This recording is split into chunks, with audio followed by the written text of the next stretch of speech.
როდესაც ჯადოქრების ქუდის ატელიერის მანგა გამოვიდა, პირველი თავი მგონი ბოლომდე არც წავიკითხე, ისი დავანებე თავი.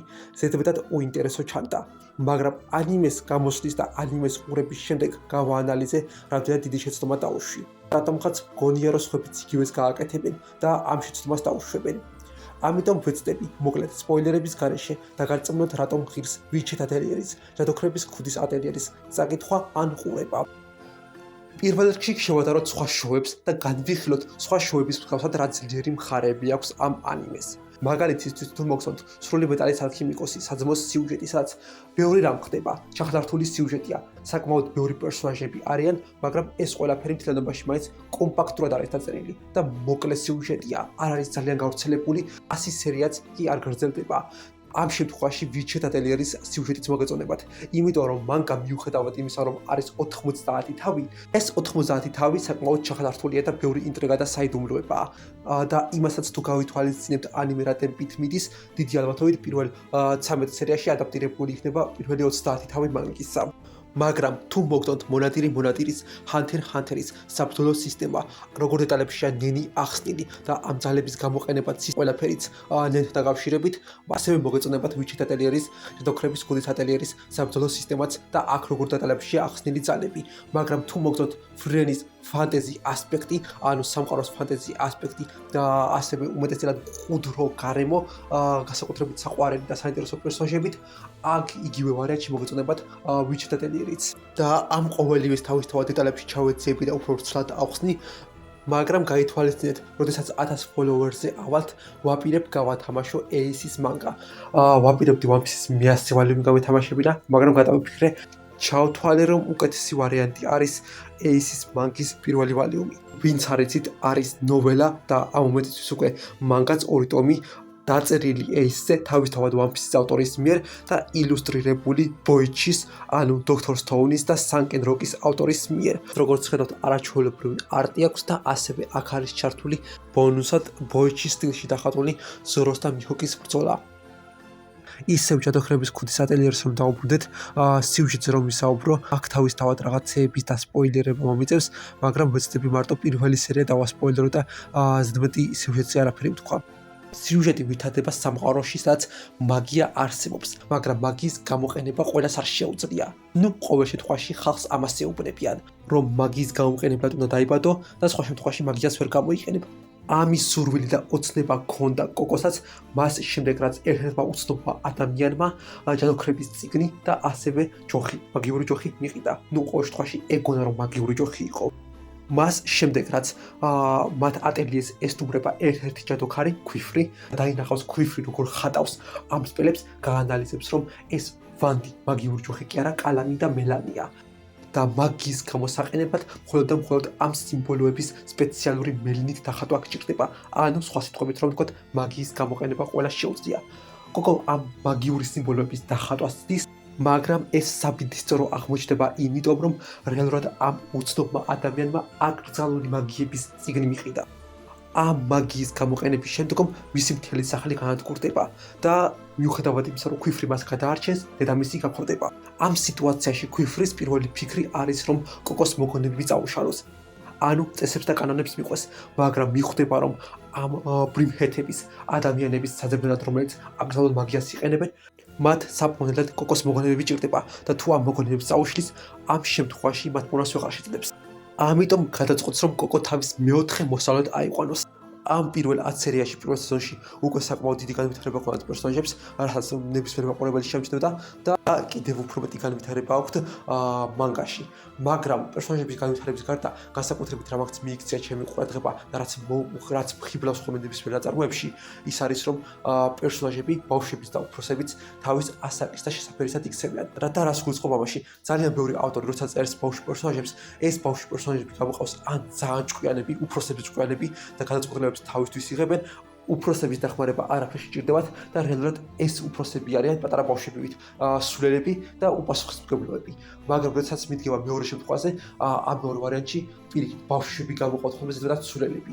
მარტივად რო ვთქვათ, პერიფრაზირება რომ მოახდინო ამ ერთ-ერთი პერსონაჟის სიტყვებისა მანგაში, ვერ ვიტან უფროსებს, რომლებიც ბავშვებს ექცევიან ისე როგორც არსებობს, რომელსაც აზროვნება არ შეუძლიათ. და რატომღაც არც ერთი უფროსი ბავშვებს არ უჭირებს და არ უსმენს ხოლმე. მაგრამ ამ შემთხვევაში მიუხედავად იმისა, რომ ბავშვები ჭკვიანები არიან, მაინც ბავშვები ვფიქრობენ, ბავშვები იქცევიან და აზროვნებენ.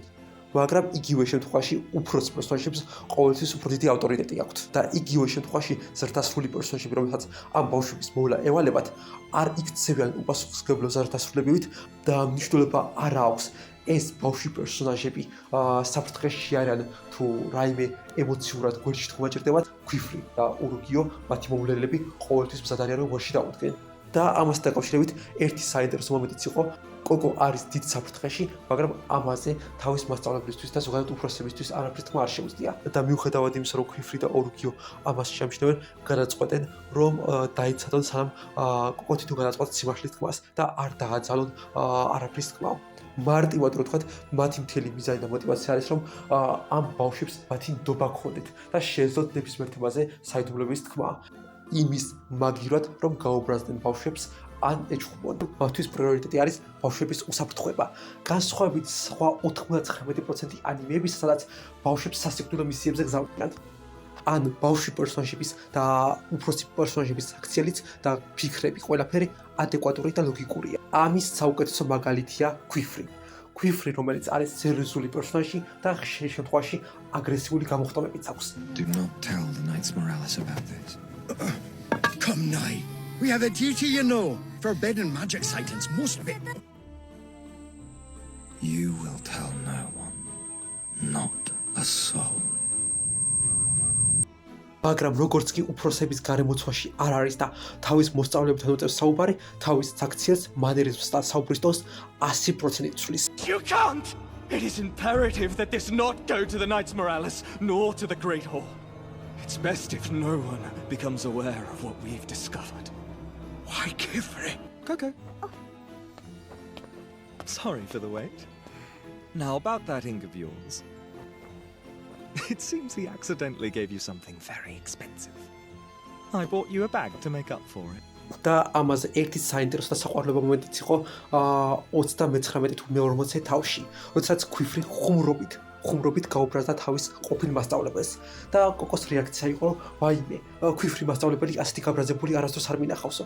როცა რეალურად მაყურებელს არაერთხელ გვინახავს და არაერთი მომენტი ყოფილა, როდესაც ქვიფრი წყობილებიდან გამოვიდა და რაიმე საშინელება თქვა ან გააკეთა. მაგრამ ამ შემთხვევებიდან არც ერთი არ ყოფილა თავისი მოსწავლეების ან სხვისი მოსწავლეების, ზოგადად ბავშვების თანასწრებით.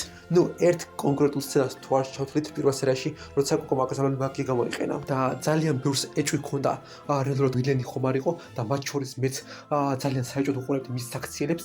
მარტივად რომ მაგისად ეჭვი მქონდა, რომ მოსწავლეები მარტო იმისთვის აიყვანა და მასწავლებელი მარტო იმიტომ გახდა, რომ დამოუკიდებლად ემუშავა და ამ პრიმიტების კვალი ეპონა. მარტივად თქვა და ბავშვებს იყენებდა. სიუჟეტში საკმარისი გვინახავს და ქვიფრის აზრები და ფიქრები საკმარისი მოგვისმენია, რომ მიუხვდეთ ქვიფრი მართლა აღერავს თავის მოსწავლეებზე. მაგრამ პერსონაჟები და სიუჟეტი როგორც თქვი არ არის ერთადერთი ძლიერი მხარე ამ ანიმესი, გარდა ამისა ასევე არაჩვეულებრივი world building, მსოფლიო შენება და საბრძოლო სისტემა აქვს. უშუალოდ საბრძოლო სისტემა და მაგია მდგომარეობს იმაში, რომ უნდა გამოიყენო მაგიის შესაძლებლად დახატო გარკვეული სიმბოლოები, სილები და რა სიმბოლოებს გამოიყენება, რა ზომისას დახატაო და რა თანმიმდევრობით ან რა ფორმაში განსაზღვრავს მაგიის სიძლიერეს და ტიპს. მარტივად რო თქვათ, როგორც პროგრამისტები იყენებენ ამ IT ენას და კოდებს, კრეფენ და შემდგომ ქმნიან ამით საიტებს და განსაზღვრავენ საიტი რა ფუნქციისა იქნება, მსგავსი შემთხვევა მაგიაზეც. მაგრამ საუკეთესო ასპექტი ამ world building-ის სოფლიოშენების არის ის, რომ ანიმეშიც და განსაკუთრებით მანგაში დიდ დეტალებშია ახსნილი ეს სილები, სიმბოლოები და ამ სიმბოლოების დანიშნულება და გამოყენება, რომ რეალურ ცხოვრებაშიც კი შეგიძლია შექმნა შენი საკუთარი მაგიური სპელი, რომელიც ვიჩითა ტელეს სამყაროში თავისუფლად იმოქმედებდა და მაგიას გამოიყენებდი. ზუსტად ამის კეთება დაიწყეს ზოგიერთმა ფანმა, მაგალითისთვის შექმნეს სპელები, ანუ მაგიური სიმბოლოები და მაგია მიკროტალღური ღუმელისთვის, ფენისთვის, ასევე სარეცხილ მანქანისთვის ერთმა ნაწილმა, მაგრამ მეორე ნაწილმა შექმნა მაგიური სიმბოლოები და სპელები შავი ხვრელისთვის, ატომური ბომბისთვის, შიზოფრენიისთვის, ტვინის სიმსივნისთვის, ასევე სხვა ტიპის სიმსივნეებისთვის და მსგავსი. მარტივად რომ ვთქვათ, როგორც ქვიფრიმ თქვა სიუჟეტში, თუ ადამიანებს მისცემ უფლებას და საშუალებას იმისა, რომ ნებისმიერი რამე შექმნან, მაგას გააკეთებენ. ნებისმიერ რამეს შექმნიან, მათ შორის ყველაზე დიდ საშინელებას და ამიტომაც არის მაგიის გამოყენება უმეტესობა ადამიანისთვის ამ სამყაროში აკრძალული. მიუხედავად იმისა, რომ თავის დროზე ყველა შეძლო ამის დახატვა და მაგიაზე ყველა მიცოდა, ერთმა ნაწილმა მაგებისა სხვა მაგებს და ადამიანებს მოგონებები წაუშალეს და გარკვეულ ჯგუფს მიცეს მხოლოდ და მხოლოდ მაგიის გამოყენების უფლება და მათთვისაც გარკვეული მაგიების გამოყენება საერთოდ აკრძალულია. მაგალითისთვის ნებისმიერი სპელი, ნებისმიერი მაგია, რომელიც ადამიანის სხეულზე იხატება, მათ შორის სამედიცინო მაგიები აკრძალულია. იქიდან გამომდინარე, რომ ექიმი მაგები უკვდავების შექმნას ცდილობენ ან ადამიანებზე ატარებდნენ ექსპერიმენტებს, ასევე ნებისმიერი მაგია, რომელიც გარემოს ან ბუნებას განსაკუთრებით ცვლის, მთელ დღეს უდაბნოდ აქცევს ან მდინარეს მიმართულებას შეუძლის, მსგავსი მაგიები აკრძალულია. და კიდევ ერთი ასპექტი, რაც არის მსოფლიოს შენების, ავტორი მანგის თავებში დამატებითი ინფორმაციას გვაწვდის იმ სცენარეებზე და ცხოველებზე, რომელსაც ანიმეში და მანგაში ხვდებით. გარდა ამისა, გათვალისწინებული აქვს ეს ყველაფერი დიზაინებშიც კი. მაგალითისთვის, ხშირ შემთხვევაში ავტორს მიზეზი აქვს და ახსნილი აქვს გარკვეული პერსონაჟები, გარკვეულ აქსესუარებს და დასაცვენს, რატომ ატარებენ. მაგალითისთვის ჯადოქრები დიდ მოსასხამებს ატარებენ, იმიტომ რომ მოსასხამის ქვეშ ბრმადაც უნდა შეეძლოთ სპელების და მაგიური სიმბოლების დახატვა. იმიტომ რომ ჩვეულებრივმა ხალხმა არ დაინახონ ეს ყველაფერი. ასევე ქუდებში, სადაც სამკუთხედის აქსესუარი და დანებული, აქ რეალურად სპელია ჩამაგრებული და ჩამატებული, რომელიც ადამიანებს მოგონებებს უშლია. იმ შემთხვევაში, თუ მაგებს დაჭირდათ მოგონებების დაშლა. და ამ ყველაფერთან ერთად ანიმეში ულამაზესი, აბსოლუტურად შედევრი ანიმაცია აქვს და მანგას რაც შეეხება ულამაზესი, ასევე შედევრი არტი აქვს.